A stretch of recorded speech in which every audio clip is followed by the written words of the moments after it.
Hi, this is Bill Brenza, the database administrator for the Lone Star Art Guild, and I'm going to run you through the steps that you use to automate a show with the new database features. So at this point, you've had everyone enter their information into the database, all the artwork and everything's entered, and it's all been entered in your show. You can then close your database so that people can't enter after your closing date's over. Open the show and do this export spreadsheet. And what that will do is that will give you a spreadsheet of all the information that was put into the database. Now, unfortunately, it's not in the exact order that we want everything for the show, and the cost of getting the database to produce all these different types of sorts was way out of our budget. So what I've done is I've created a workbook that has all the stuff we need, and using a macro we'll be able to produce it all. So the first page here is the show entries, and that is the exact same information that you downloaded from the database.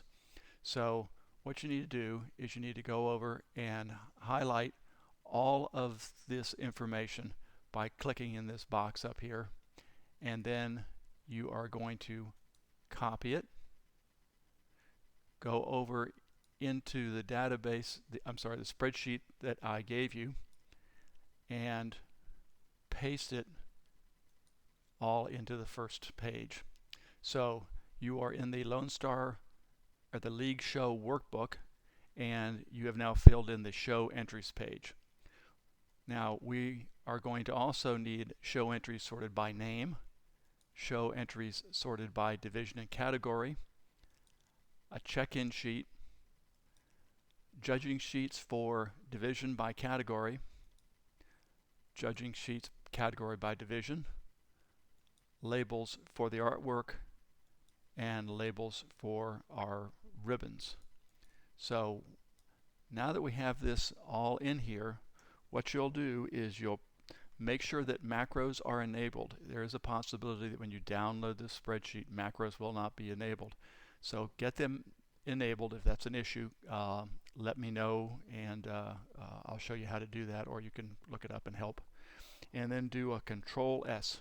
And when I do this, if you watch, you'll be able to see a lot of this stuff happen automatically.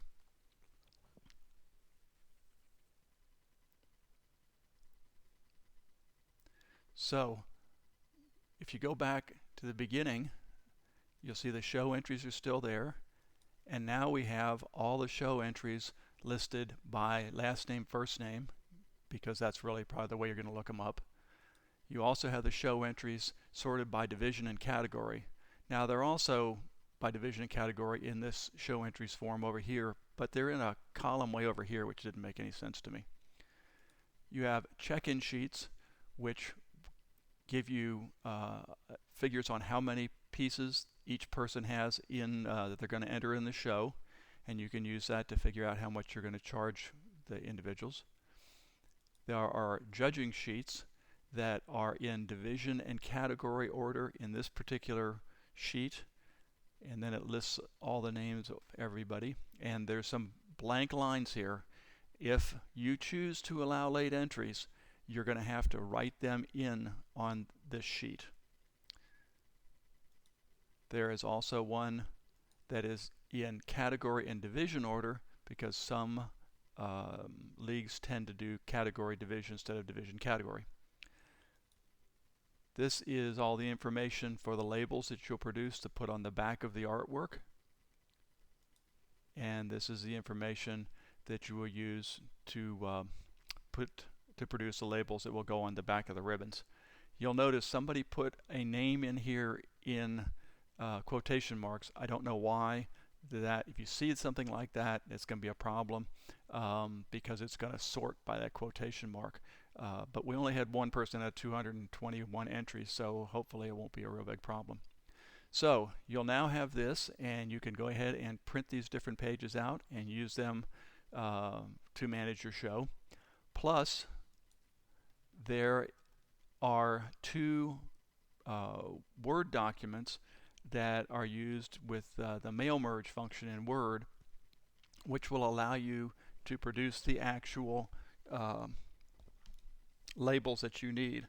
Now I'm using an Avery label 58160, which is a 1 inch by 2 5/8 inch repositionable address labels. They're very available. It's a standard size. You shouldn't have any trouble finding them.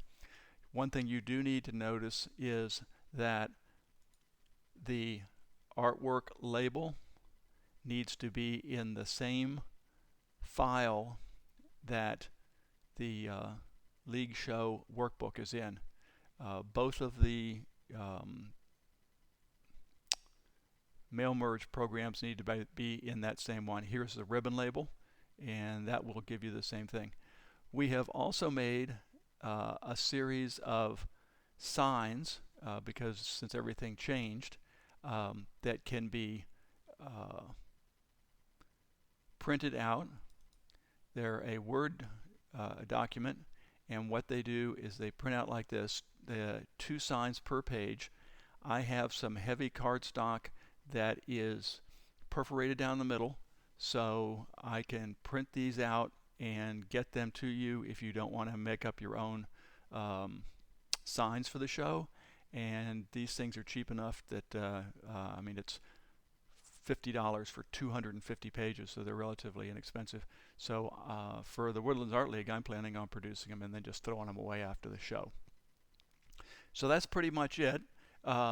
Right now, you will still have to, as far as on the check-in sheet, you'll have to have some kind of form for them to sign that takes care of responsibility, and if you guys get a percentage from the show, if you sell anything, that kind of stuff. The Conroe Art League was able to do some work on this particular page to where they put all that stuff on this page automatically, and I am going to try and get that done sometime in the next month so that it'll be included on here, and all you'll have to do is write the name of your league in there. So that's what we're doing. It should allow you to have everybody do all their entries on the computer, so that's all done for you. The amount of paperwork you have to do has been reduced dramatically. You don't have to have all this stuff recopied the morning of the show. You don't have to write on the back of the ribbons. Just find the right label and put it on the back of the ribbon and that kind of thing. I know a lot of us have problems getting enough people to help, and so this should go a long way toward reducing all that paperwork. If you have any questions or suggestions, you can email me at lsagdatabase@gmail.com, and I will be happy to answer your questions.